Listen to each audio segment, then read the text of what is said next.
All right, I want to talk about number 3, our cider mill layout, and some of the edits we're making in order to use our big chippy.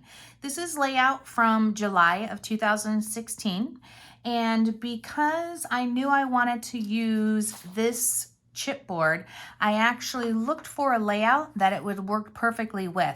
So I wanted to frame a picture in with this, and it was just great for that. So here's the picture, and I framed it in. Don't pay attention to this size when you're doing yours. You're definitely not going to put any of the purple in because your picture won't be matted at all. It'll only have the frame of the chipboard. And then the other thing is I ended up taking out the purple part, these round circles. When you have so many layers going on and too much of this would be covered up, it gets muddled. It gets very jumbled and not easy to read. So if you find yourself covering too much of something up on a sketch, you probably should just get rid of it. And that's exactly what I did here. So on this blueprint, it calls for 7 patterns, but technically for us, we're only going to be doing 6 in order to do this layout because we do not do the circles. So let's set that aside and talk about some of the other stuff that we're going to be doing. So we're going to go over using our different types of gilding polishes, which is going to be the opalescent olive matte chalk. Now this is the first time I've actually ever used the matte chalk, and I have to say I really like it. It definitely has quite an impact on the page without taking away from anything with shine or things like that. And then we're also going to be layering this one, the edges, with the Sea Green Kiss, which is one of my favorite colors. I've used it a ton. Now for this layout, it is a cider mill layout. And I know it's not your typical colors, but that's exactly what I love about it. Every time you think of a cider mill, it's going to be rusty and orange and red and that type of thing. And I think it actually has a lot more impact with just the little accents of the red and using the totally different colors. So let's put this aside and get down to it and go over how we're going to be layering this chipboard. All right, so I've got everything I need out in order to do the chipboard how it needs to be done. I'm just going to go over a few of the pieces. I won't do 100% of everything for this one, but you're going to need your palette knife. You're going to need water because every time you open these, you should be adding water. And I like to use the dropper to do that. This dropper is part of the American Crafts Petal Palette, which is this little guy here. It comes with the palette and it comes with 3 of the droppers. I highly recommend that. Our gilding polish is going to be the opalescent olive matte chalk and also the Sea Green Kiss. So let's clean up our chipboard first. When you're doing this type of chipboard, these are pretty thick and very big. I don't need to keep any of the negative pieces that I'm not going to see in there. So sometimes I just go like that and the pieces just kind of start to come out. And if they don't come out, then I just push them through with something, small and sharp. My scissors are something I always have handy. So probably about 99% of the time, it's what I'm using. But if you have something else you like to use that. But always give them a good slap on the table to try to do that without having to actually push them through. See if it'll just fall out itself. So clean them all out.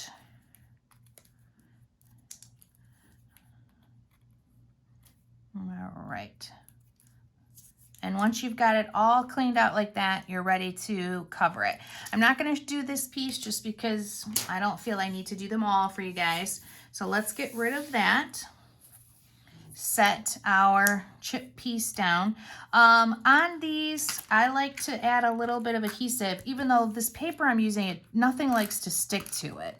So a lot of times if I don't want it to move around, I'll use a piece of scrapbooking paper. But let's see how this works out for me today.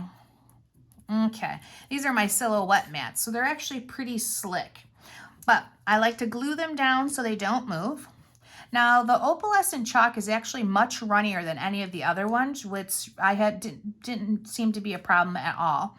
But taking your cap off seems always to be a problem with everybody. So there is notches, 4 of them, and it needs to be lined up in the middle, and then you just pop it off sideways, okay?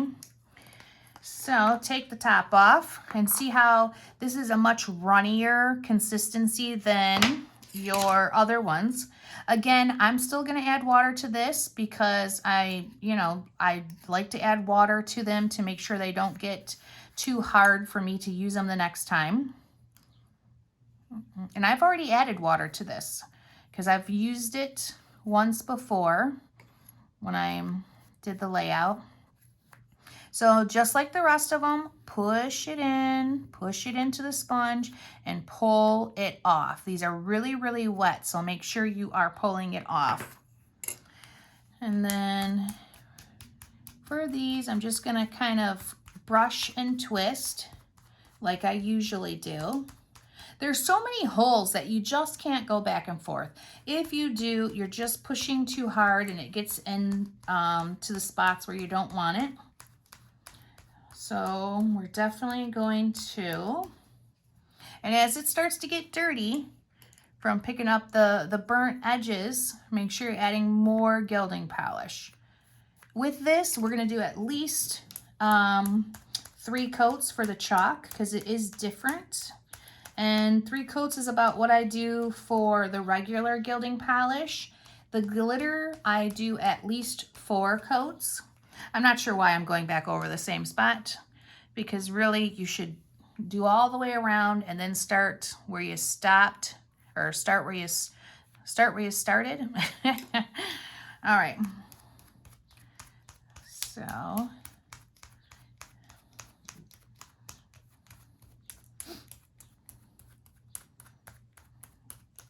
So that is 1 coat.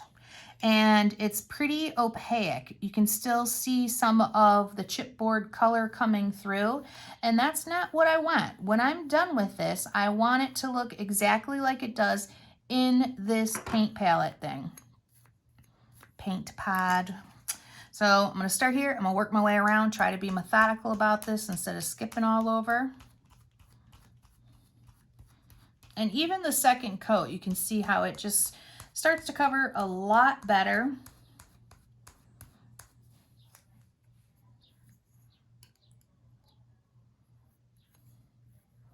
Push it in, pull it all off. Start where you left off.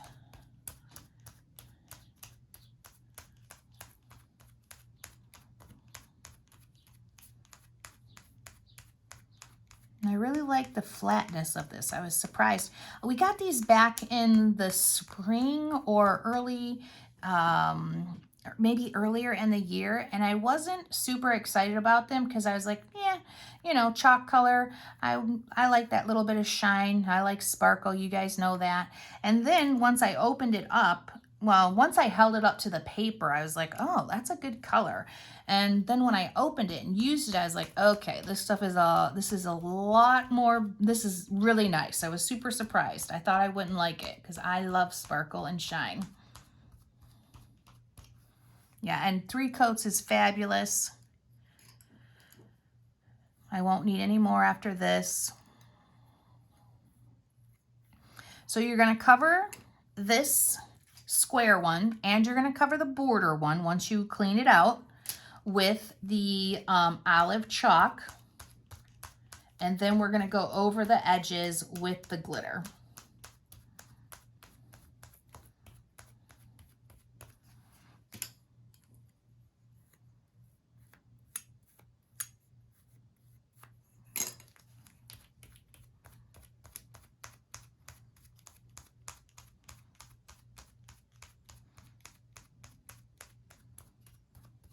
Okay, I feel like that is really good. Now, this one seems a little bit wetter, so no matter what, I always go on to a next piece if I have one, instead of just working with this. So that's exactly what I'm going to do.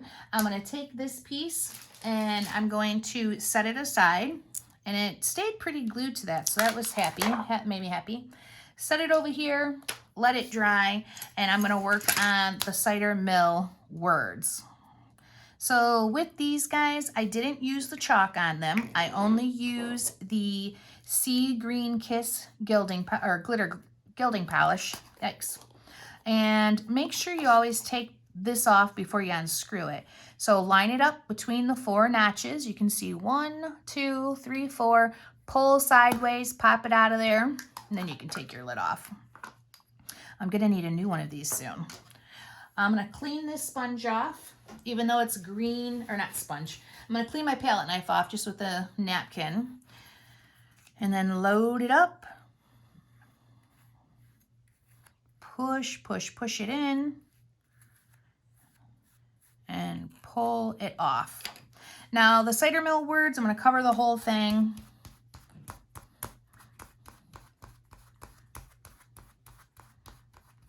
Your first coat always looks awful. It's really deceiving. Don't get too much on it. That was probably a little too heavy-handed right there where the apple is.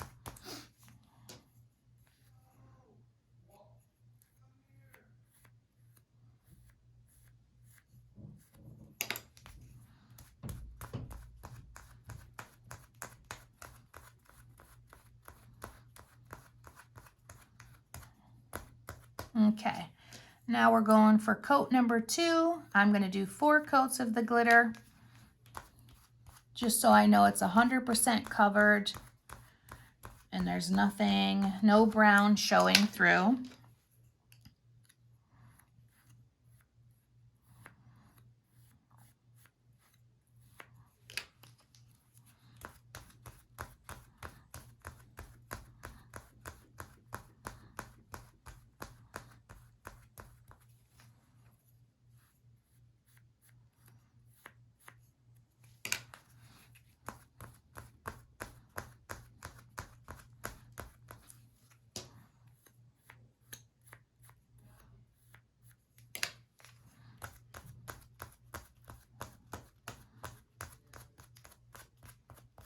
Oh, that was heavy too.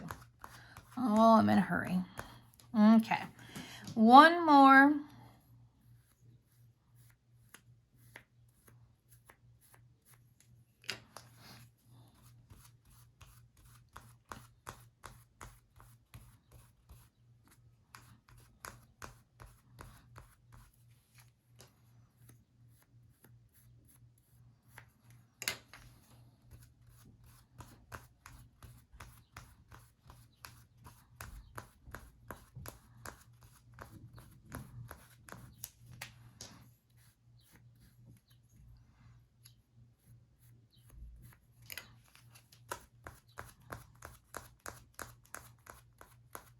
Okay, that looks really good. So I'm gonna leave this alone and I'm gonna go back to the square frame and then we'll work on that in just a second.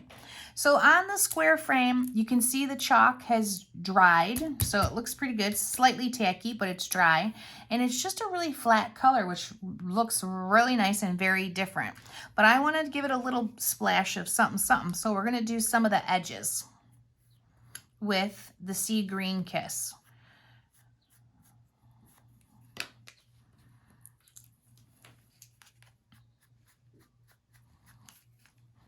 So maybe about a 1/2 inch to 1 inch in some spots on the edge. And once you can't see much glitter on there, you should probably reload your sponge. But you can really tell on your piece too. You can see nothing's coming off. Okay, we're doing the edges.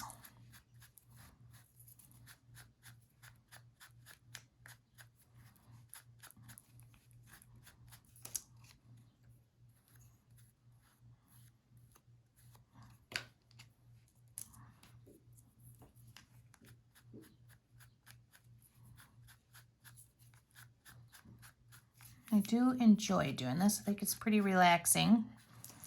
And, oops, the final product. I'm just making a big mess today. Let me take care of that. My goodness. The final product is always so pretty. It's well worth the mess, well worth the work. And remember, if it's not tedious, I didn't make it.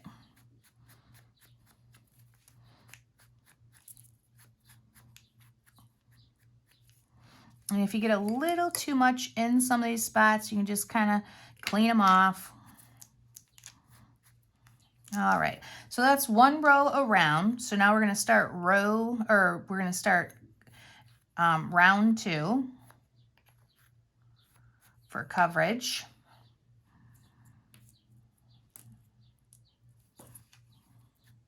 And I really would, I'm holding it for you guys, but honestly, I really would like leave it on the paper just because you're not, you know, manhandling them. I think it's easier for you guys to see, but let's leave this one down now and see what we can do. And it's faster too if you're not holding it.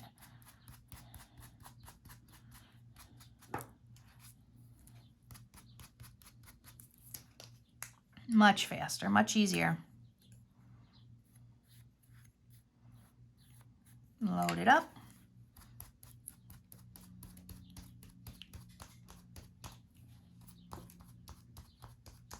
Do the edges.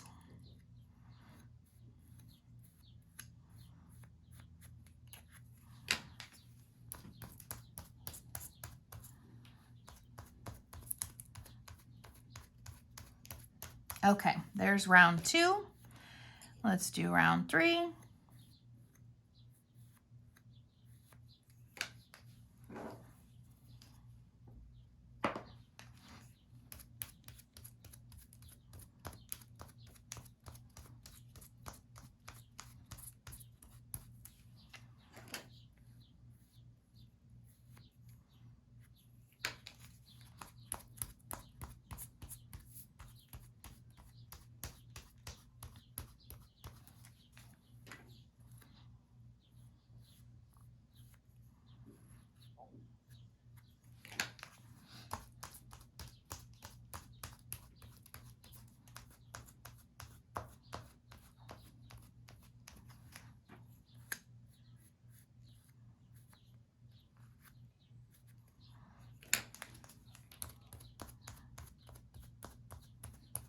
Okay, so there's round 3. That looks really good. I could stop there, but you know me.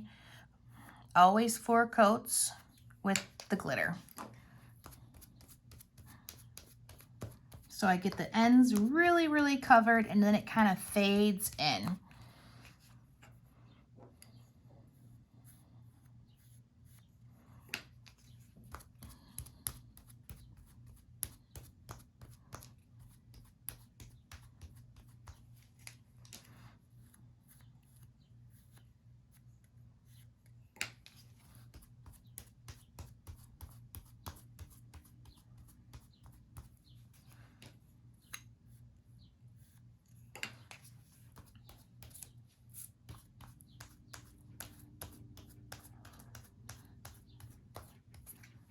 Love it, love it.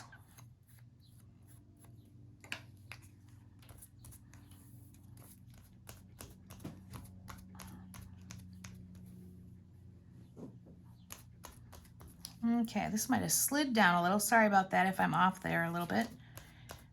Okay, so that is it for this. This is absolutely positively done. So we've got our 2 different colors, the chalk, which is flat, and then that glitter, which I love and I'm obsessed with. So we're going to set that aside. And now we're going to talk about our letters and kind of cutting them out. So anytime I do the letters, no matter what kind of gilding polish it is, I always do a little bit of this so I can see the top. Our letters are not connected at the top, it's only at the bottom. Now, the way that you want to do this, because they're very delicate, is to cut away at the piece. Don't try to punch the letter out or anything like that. So I'm just cutting right underneath the S of cinnamon, and I'm cutting right by the N, and I got super lucky, and it's only connected there, so that's it. It's not connected at the top, so I should be able to pull it right out just like that. Look how simple. It is super important with these that you really, do what I am doing, that you don't try to mangle or manhandle them. Perfect. And I always do pretty much the same thing. I start cutting at the bottom, cutting away the pieces or trying to separate it from the big rectangle. And then once I get that, it's only connected in 2 spots. I can normally just pop it right out of there. Powdered donuts, yuck. Cinnamon donuts is definitely where it's at. Make sure on these two, if you have something with the O or the A, make sure you push those out if they're still stuck in there, so it's really easy to read. Oh my God. Ladies, we're gonna pause there. Pizza's here.